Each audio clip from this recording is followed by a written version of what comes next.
আসসালামু আলাইকুম রহমতুল্লাহি ওবরাকাতু আউযু বিল্লাহি মিনাশ শাইতানির রাজিম বিসমিল্লাহির রহমানির রহিম। আজকে আমরা পবিত্র কোরআনে বর্ণিত মুনাফিকদের পরিচয়টা জানব। কাদেরকে মুনাফিক বলা হয়েছে, কোন বৈশিষ্ট্যের কারণে? পবিত্র কোরআনের সূরা নিসার ৬০ নম্বর আয়াতে আল্লাহ বলেন, হে নবী, তুমি কি তাদেরকে দেখোনি যারা এ মর্মে দাবি করে চলেছে যে তারা ঈমান এনেছে সেই কিতাবের প্রতি যা তোমার উপর নাজিল করা হয়েছে এবং সেই সব কিতাবের প্রতি যেগুলো তোমরা পূর্বে নাজিল করা হয়েছিল, কিন্তু তারা নিজেদের বিষয়সমূহ ফায়সালা করার জন্যে তাগুতের দিকে ফিরতে চায়, অথচ তাদেরকে তাগুতকে অস্বীকার করার হুকুম দেওয়া হয়েছিল। শয়তান তাদেরকে পথভ্রষ্ট করে সরল সোজা পথ থেকে অনেক দূরে সরিয়ে নিয়ে যেতে চায়। তারপর সূরা নিসার ৬১ নম্বর আয়াতে বলা হচ্ছে, আর যখন তাদেরকে বলা হয় এসো সেই জিনিসের দিকে যা আল্লাহ নাজিল করেছেন এবং এসো রসুলের দিকে, তখন তোমরা দেখতে পাও ওই মুনাফিকরা তোমাদের দিক থেকে মুখ ফিরিয়ে পাশ কাটিয়ে চলে যাচ্ছে। ৬২ নম্বর আয়াতে আল্লাহ বলেন, তারপর তখন তাদের কি অবস্থা হয় যখন তাদের কৃতকর্মের ফলস্বরূপ তাদের উপর কোনো বিপদ এসে পড়ে, তখন তারা কসম খেতে খেতে তোমার কাছে আসে এবং বলতে থাকে, আল্লাহর কসম, আমরা তো কেবল মঙ্গল চেয়েছিলাম এবং উভয় পক্ষের মধ্যে কোনো প্রকারে সম্প্রীতি প্রতিষ্ঠিত হয়ে যাক, এটিই ছিল আমাদের বাসনা। দেখেন, এই যে তিনটা আয়াতের অর্থ পড়লাম, সেখানে কাদেরকে মুনাফিক বলা হচ্ছে? যারা আল্লাহর বিধান মানে না, বিচারের ফয়সালা হিসাবে আল্লাহর বিধানটাকে মানে না, অন্য কিছুকে মানতে চায়, তারাই কিন্তু মুনাফিক। অথচ আমাদের সমাজে আমরা দেখেন তো কতজন মানুষ আছে যারা আল্লাহর বিধান মানতে চায়, আর কতজন মানুষ আছে যারা আল্লাহর বিধান মানতে চায় না, মানুষের বিধান মানতে চায়। তাহলে মুনাফিক কারা, নিজেই চিনে নেন। এরপরে আসেন সূরা আযাবের ১৩ নম্বর আয়াতে আল্লাহ বলেন, যখন তাদের মধ্য থেকে একটি দল বলল, হে ইয়াসরিববাসীরা, তোমাদের জন্য এখন অবস্থান করার কোনো সুযোগ নেই, ফিরে চলো। যখন তাদের এক পক্ষ নবীর কাছে এই বলে ছুটি চাচ্ছিল যে আমাদের গৃহ বিপদাপন্ন, অথচ তা বিপদাপন্ন ছিল না, আসলে তারা যুদ্ধক্ষেত্র থেকে পালাতে চাচ্ছিল।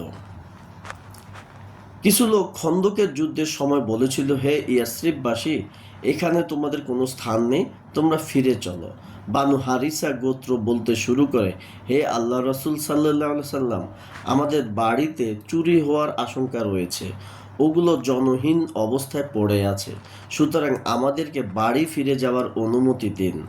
আওস ইবনে কাইসি বলেছিল, আমাদের বাড়িতে শত্রুদের ঢুকে পড়ার ভয় রয়েছে, সুতরাং আমাদেরকে বাড়ি ফিরে যাওয়ার অনুমতি দেয়া হলে আল্লাহ তাআলা তাদের অন্তরের কথা বলে দিলেন যে আসলে পলায়ন করাই ছিল তাদের উদ্দেশ্য, তাদের ঘরবাড়ি অরক্ষিত ছিল না। এখানে কারা মুনাফিক? দেখেন, যুদ্ধের সময় ইসলামের পথে যুদ্ধ না করে যারা ছুটি চায়, আরামে থাকতে চায়, উল্টাপাল্টা রাস্তায় থাকতে চায়, তারাই হইল মুনাফিক। তাহলে মুনাফিকের পরিচয়ের মধ্যে আমরা আর একটা কি বৈশিষ্ট্য পেলাম? তারা ইসলামের পথে লড়াই করে না। যারা ইসলামের পথে লড়াই করে না তারাই হইল মুনাফিক। কিন্তু আমাদের সমাজে যারা মুনাফিক, তারা ইসলামের পথে লড়াই করা লোকদেরকে বলে মুনাফিক। তাহলে আজকে যারা ইসলামের জন্য কাজ করবে না তারা আসলে হলো মুনাফিক। তারপর সূরা মায়েদার 52 নম্বর আয়াতে আল্লাহ বলেন, তুমি দেখতে পাচ্ছ যাদের অন্তরে মুনাফিকির রোগ আছে, তারা তাদের মধ্যেই তৎপর থাকে। তারা বলে, আমাদের ভয় হয় আমরা কোনো বিপদের কবলে না পড়ে যাই, কিন্তু অচিরে আল্লাহ যখন তোমাদের চূড়ান্ত বিজয় দান করবেন অথবা নিজের পক্ষ থেকে অন্য কোনো কথা প্রকাশ করবেন, তখন তারা নিজেদের অন্তরে লুকিয়ে রাখা এই মুনাফিকের জন্য লজ্জিত হবে।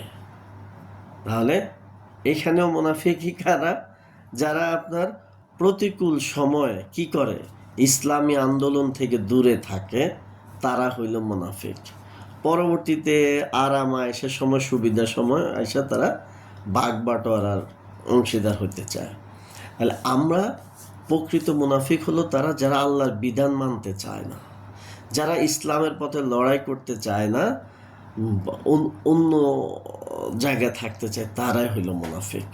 তো আল্লাহ আমাদেরকে, আমরা এই যে পৃথিবীর সেরা যে মুনাফিক আব্দুল্লাহ ইবনে উবাইয়ার পরিচয় পাই কখন?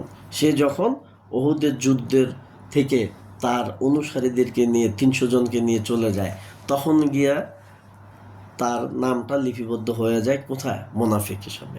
তাহলে যারা ইসলাম প্রতিষ্ঠা করার জন্য কাজ করবে না, তারাই হইল আসলে মুনাফিক। যারা ইসলামের জন্য লড়াই করবে না, তারাই হইল আসলে মুনাফিক। মুনাফিকের বৈশিষ্ট্য আমরা পেয়ে গেছি। আল্লাহ আমাদের সকলকে মুনাফিকি থেকে রক্ষা করুন এবং ইসলাম প্রতিষ্ঠা করার জন্য, কাজ করার জন্য তৌফিক দান করুন, আমাদেরকে কবুল করুন। আসসালামু আলাইকুম রহমতুল্লাহি ওয়া বারাকাতুহু।